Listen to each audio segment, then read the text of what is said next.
Welcome back to my channel, everybody, and welcome to the first episode of a series where I'll be writing my very own Transformers stories. As you guys may or may not know, in my last video I gave a brief overview of the backstory for this series, so it'll be very helpful if you go back and watch that video. But for today's episode, we're going to be talking about the story that I wrote titled Transformers Exodus. And I know that the title isn't original, but I feel like it fits the whole idea that I'm going for. Plus, I got some inspiration from War for Cybertron and Fall of Cybertron for this story, so just bear with me a little bit. My most important goal heading into this was to create a true to heart yet modern take on the Transformers story, and I think I did a decent job. But I want to go ahead and throw out a disclaimer that I myself don't consider myself to be an amazing top tier writer. I thought that this would just be a fun little experiment and some good content to provide you guys, so here we are. But without further ado, let's hop right into things. The story opens with Orion Pax and Megatron going one-on-one in an empty gladiatorial arena in Kaon. The fight is an intense battle similar to the sparring contest between Leonardo and Raphael in the 2012 Teenage Mutant Ninja Turtle cartoon. Throughout the fight, we see Orion utilizing his wits, while Megatron on the other hand utilizes his brute strength. It becomes apparent that these two versions of Pax and Megatron are extremely young, as we see their predecessors Megatronus and Sentinel Prime overseeing the fight. Eventually, Megatron gets the better of Pax. Orion desperately tries blocking until Megatron stands over his body and points a practice sword at Pax's neck. Sentinel orders the young apprentices to cease their sparring contest. However, Megatronus is insistent that Megatron shows no mercy and knocks Pax out. Megatron shockingly refuses, and instead of striking Pax, he extends his hand to Orion and says, "You're a fast learner, brother."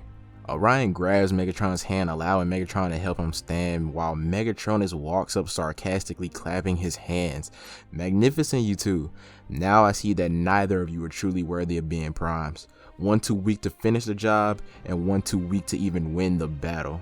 As a prime, it is your duty to protect, and neither of you seem capable of doing so." Megatronus gives Megatron in particular a long and upset stare. Both Orion and Megatron look at Megatronus in absolute fear until Sentinel intervenes. He says, "Enough, Megatronus. Being a prime isn't about petty domination, it's about courage and the willingness to do the right thing." Sentinel suggests that Orion and Megatron go study up on Cybertronian history at the Hall of Records while he and Megatronus have a conversation. As the two leave, Sentinel and Megatronus have an intense stare down. The two apprentices overhear the beginning of the argument as Megatronus chuckles before telling Sentinel mercy is a virtue of weakness. The two get into a full-blown argument as Orion and Megatron walk outside the gladiatorial arena and wait for transport outside. Once they get outside, the two will reflect back on their sparring match with Orion feeling very insecure about his performance. "I let you down, didn't I? I'm not cut out to be a prime, not like Sentinel, not even close to Megatronus." Megatron tries comforting Pax, telling him, "You're too hard on yourself. Trust me, brother, you had me on the edge there." Orion continues to talk down on himself, telling Megatron that almost isn't enough. He then questions whether or not he even has what it takes to be a prime. Megatron quickly reassures Pax, telling him, "Of course you do, Orion. You got the spark and determination. Megatronus might have a way of pushing us, but he means well. He believes in us. We'll get there together." Orion admits that he wishes that he had Megatron's confidence before. Megatron then reassures him that he doesn't have to be like anybody else. He tells Orion, "Strength isn't just physical, it's resilience, learning from every fall. We'll learn from each other. We're in this together, brother." Orion thanks Megatron, who then says, "We've got time, Orion. We'll rise together, side by side, the primes of tomorrow."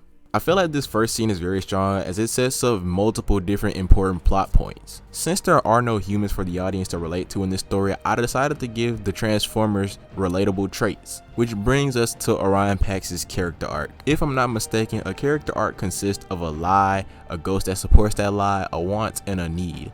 Orion Pax's lie is that he's not capable of becoming prime, and simply put, he's unworthy of being prime. The ghost that supports his lie is that his other peers are excelling while he feels like he's stagnant. He's watching his peers around him all get better at their craft while he feels like he's getting left behind, especially when he looks at his brother Megatron, who exceeds in nearly every category. Orion Pax's want is to be the best prime that he can be, but his need is to realize that everybody's different. Some may learn at a faster pace while others may learn at a slower pace. But if you are learning at a slower pace, you shouldn't just give up. You should keep trying and get all the experience that you can, and eventually you'll work your way up to being the best. This scene not only gives us a good foundation for Orion's character, but Megatron's as well. I wanted to show the audience what Megatron was like before the war corrupted him, and I also wanted to give him a reason for why he is the way he is now. Not only does this scene start Orion Pax's character arc and shows Megatron's descent into madness, but it also plants the seeds for the eventual rivalry between Megatron and Orion. But we'll speak more about that as the story progresses, but for now, let's move into the next scene. Autobot Perceptor sprints down a very advanced corridor, dodging sparks from malfunctioning doors until he reaches a room where Zeta Prime and Wheeljack are engaged in an intense discussion. Perceptor exclaims in a strained voice that he has urgent news for Zeta Prime. He tells Zeta that Icon is under attack, to which Zeta questions how severe the situation is. Perceptor's image mirrors the chaos outside as he struggles to find the right words. It's escalating rapidly. We need your immediate intervention, he says. Zeta swiftly instructs Wheeljack. Wheeljack, this room is going dark. The Decepticons must not know of our latest project, or any Autobots for that matter. We get an overview of the battle in Iacon. It's a horrific sight as gunfire and explosions echo through the city. Architecture is destroyed, and this is only a taste of what the war has done to the planet. We cut to ground level to see Sideswipe ducking and dodging Decepticon fire. He gets to cover and yells to his brother to watch out, but his warning is too late as Sunstreaker is rocked with a rocket. He falls to the ground and looks over to see Autobot soldiers getting struck down by incoming Decepticon flyers. Their bodies explode into pieces as brother zips through the corners, slicing and dicing Decepticons until he is sniped in the leg by the Decepticon sniper Hardtop, who's sitting on top of a damaged building. The bullet goes directly through Blur's leg, dropping the fastest Autobot alive to the ground. Hardtop doesn't get time to bask in his glory as he begins to get fired at by Chromia. The two trade fire for a moment before Chromia realizes that she can't outmatch Hardtop, who in range battle, so she cleverly shoots the building supports, knocking it down. The building collapses with Hardtop being buried in the rubble as Chromia looks over to see Decepticon foot soldiers closing in on an immobilized Blur. Luckily, Orion Pax dives in, taking care of the three Decepticons, giving Medical Officer Ratchet time to pull Blur to safety. Chromia, Windcharger, and Trailbreaker all gather around Orion to cover Pax as he tries to communicate with others. Zeta. This is Orion Pax. Orion communicates with Zeta. Zeta thanks Promise that Orion is alright before Orion then asks Zeta where his coordinates are. Zeta tells Orion, don't worry about me, Orion. You need to help navigate our allies through this crisis. Orion respects Zeta's wishes before then informing him that Megatron is reportedly on the battlefield. Are the reports confirmed? Zeta questions. Just then, Zeta and the two Autobot soldiers walk outside to see a large ship hovering above them. The ship shoots missiles at them and Zeta is able to roll through and avoid the blow. Unfortunately, the Autobot soldiers are blown to pieces. Zeta then fires at the ship with his laser cannon, causing it to spin out of control. As the ship is about to crash, Megatron leaps out of the back of the ship and attempts a diving attack on Zeta, which he avoids. From here, Zeta and Megatron will be brought to a stalemate as they both stare at each other. Megatron says to Zeta, look around you, Zeta. All of this is your doing. Your inability to admit that Cybertron will only flourish under the order and leadership of the strong has caused our people the greatest of casualties. As he draws his Cybertronian sword, Zeta then says, it never fails to amaze me how you Decepticons mask your greed for power and conquest as patriotism. If your mentor hadn't been so selfish and tried to assume control of our planet, we wouldn't even be here, Zeta says while drawing his Energon staff. So delusional you are, Zeta. He only wanted what was best for us.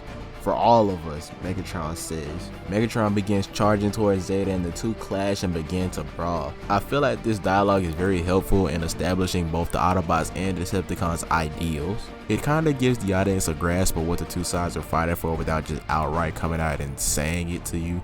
So anyways, back to the writing. Meanwhile, Orion and the Autobots are taking the fight to the Decepticons. Eventually, Orion runs out of ammo in his ion cannons and the Decepticons begin to overwhelm the Autobots. Orion commands the Autobots to fall back as Devastator combines right in front of them. A group of Autobot flyers consisting of Air Raid, Fireflight, Silverbolt, Skydive, and Slingshot led by Jetfire lay down cover fire for the grounded Autobots as they try to create space between themselves and the Decepticons. While laying down fire, Jetfire spots Megatron and Zeta Prime battling. He informs Orion, who then informs Jetfire to send him the location. Sending you the coordinates now, Jetfire says as he rains down fire alongside his fellow flyers against the Decepticons. We get a closer look at the fight between Zeta and Megatron. Zeta gets multiple good hits on Megatron with his staff until Megatron is able to power through Zeta's attacks and blast Zeta with his fusion cannon. As Zeta struggles to get back up to his feet, Megatron laughs and says to think, "You're the last Prime remaining on Cybertron. You were entirely too weak to possess such a title." Megatron blasts Zeta again, this time sending him off the platform they were fighting on and onto a lower ground. Megatron then jumps down and attempts to strike Zeta with his sword, which Zeta narrowly avoids. However, Megatron is relentless, knocking Zeta back down to the ground. Megatron dominates the Autobot leader until he is blasted by a defense turret manned by Autobot Red Alert. Red Alert, however, is quickly taken out by Thrust, but his interference has given Zeta the upper hand in the fight. Zeta grounds Megatron and is actually about to go for a fatal blow. That is until Starscream flies over towards the battle. Zeta, unaware of Starscream's attack, is nearly taken out but is saved by Orion Pax at the last moment. Orion punches Starscream right on the jaw, sending him to the ground before then greeting his leader. Zeta then greets him back, but this gives Megatron the opening that he needs. While Orion and Zeta are talking, Megatron impales Zeta with an Autobot flagpole.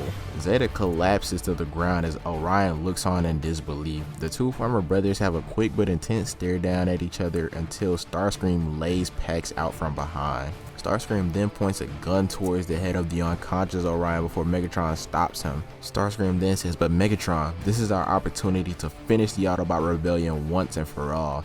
Which Megatron responds saying, "You don't call the shots, Starscream, I do." Starscream swiftly apologizes to Megatron before scowling at him once he turns his back. Megatron calls in for a Decepticon aircraft to transport himself and his new hostages. He also commands the Decepticons to fall back as the Decepticons had already succeeded in their assault against the Autobots. Astro Train arrives as Megatron boards the Decepticon transporter with the fallen Autobots and a few Decepticon soldiers. And that, ladies and gentlemen, is how you open a Transformers film. From here you can roll your opening credits and whatnot, but one thing's for sure, we get an opening prologue similar to the one from Fall of Cybertron. But this time, instead of the prologue being narrated by Optimus, it's narrated by not one but multiple mysterious voices. They say Cybertron, once a planet of peace and justice under the stewardship of the original 13, now stands as a scarred battleground. The tranquility shattered by an enduring conflict between the Decepticons clinging to the power of the unforgiving confines of the Cybertronian regime and the Autobots striving to dismantle the unfair caste system and usher in a new era of freedom. This war has not only taken a toll on the citizens of Cybertron, but also the very fabric of the planet itself. Eons of ceaseless war has transformed Cybertron into a desolate wasteland. Its once vibrant landscape has been turned to nothing more but sites of devastation. The once great Cybertron now teeters on the precipice of oblivion, with its inhabitants facing the grim reality that their days as they once knew them may be drawing to a catastrophic end. This narration sets the stakes for the entire movie, and I know that some of the dialogue may have been a little bit confusing and all these riddles and stuff, but it's very important for me to have it that way because of the characters that are being portrayed here. And I know you guys probably have an idea if you know your lore, but anyways, to sum it all up, the Autobots are trying to overthrow an unfair system that has kept Cybertron thriving for eons but have kept individuals down, while the Decepticons want to keep their high position of power and keep the working class down. I don't know how good of a summary that was, but we're gonna let it rock.